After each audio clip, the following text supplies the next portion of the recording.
Привет!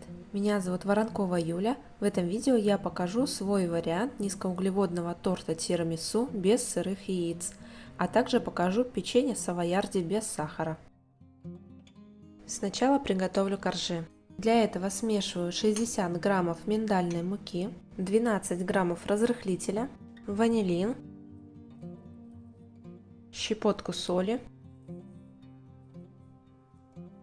и перемешиваю.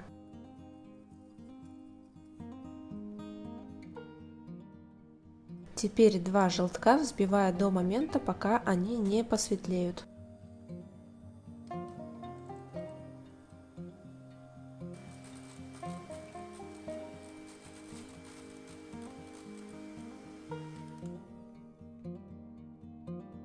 В большую и сухую миску выливаю 2 белка, добавляю щепотку лимонной кислоты и 50 граммов эритрита. Если у вас не пудра, то эритрит нужно некоторое время перемешивать на медленной скорости до полного растворения. Затем взбиваю до пышной устойчивой пены.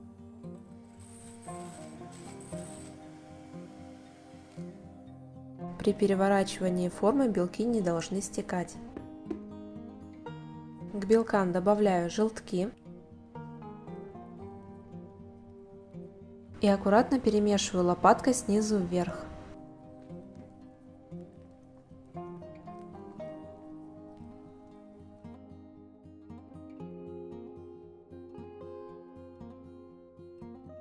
В два этапа просеиваю через сито сухую смесь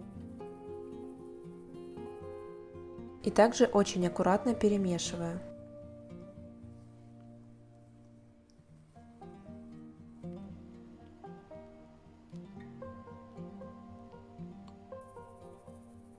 Если на дне сита у вас остаются крупные частички, то их добавлять не нужно. Окончательно перемешиваю.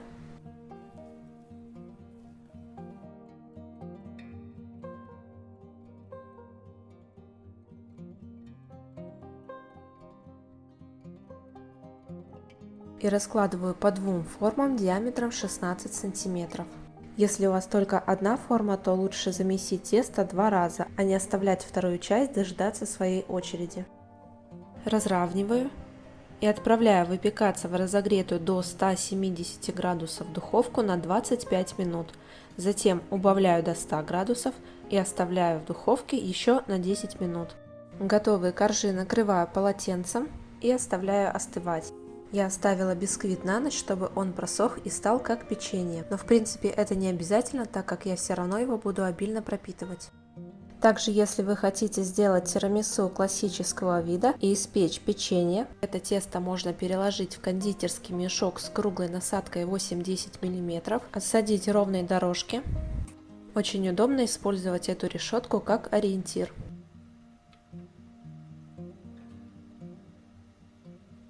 После отсадки сразу отправить в разогретую до 170 градусов духовку на 10-15 минут до золотистого цвета. Затем убавить температуру до 100 градусов и подсушить в течение 10 минут.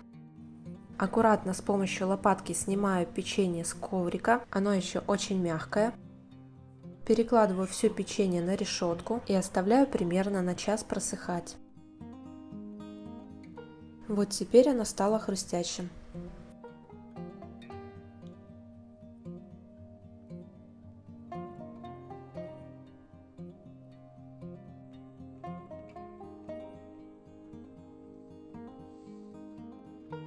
А теперь приготовлю простой крем. Вместо сыра маскарпоне я буду использовать 250 граммов рикотты, чтобы снизить калорийность. Добавляю 8 граммов подсластителя, ванилин или ванильный экстракт и просто перемешиваю миксером.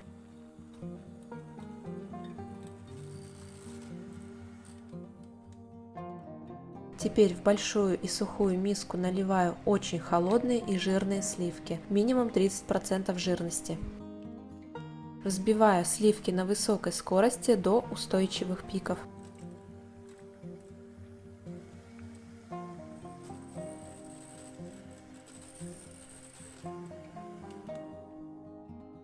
Добавляю рикотту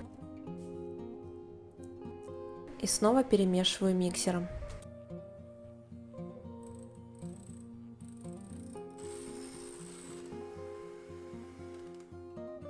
Получается довольно воздушный, но стабильный крем.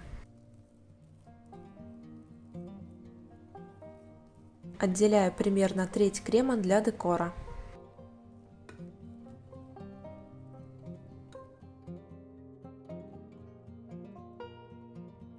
Здесь у меня очень крепко заваренный и остывший кофе. Для сборки торта я использую то же кольцо, в котором выпекался корж. Вкладываю туда ацетатную ленту, выкладываю первый корж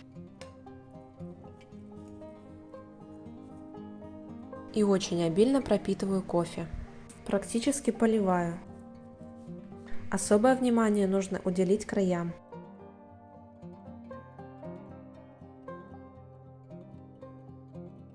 Выкладываю половину крема из большой миски и разравниваю.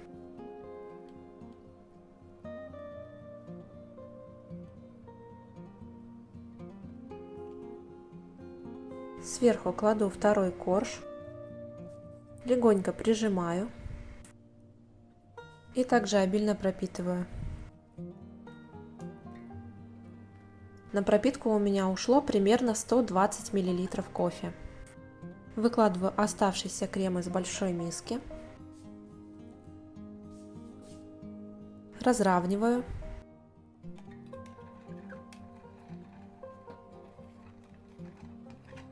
и отсаживаю из кондитерского мешка пирамидки кремом, который я отложила в начале.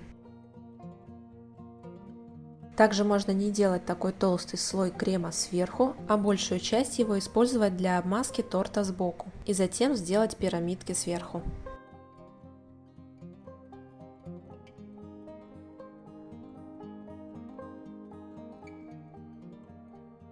С помощью сита посыпаю сверху торт какао.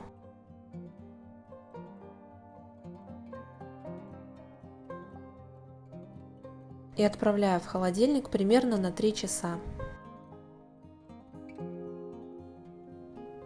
Получается нежный и сочный торт, который очень легко режется.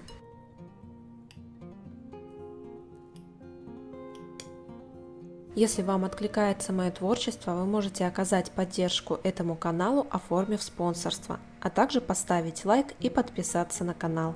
Приятного вам аппетита!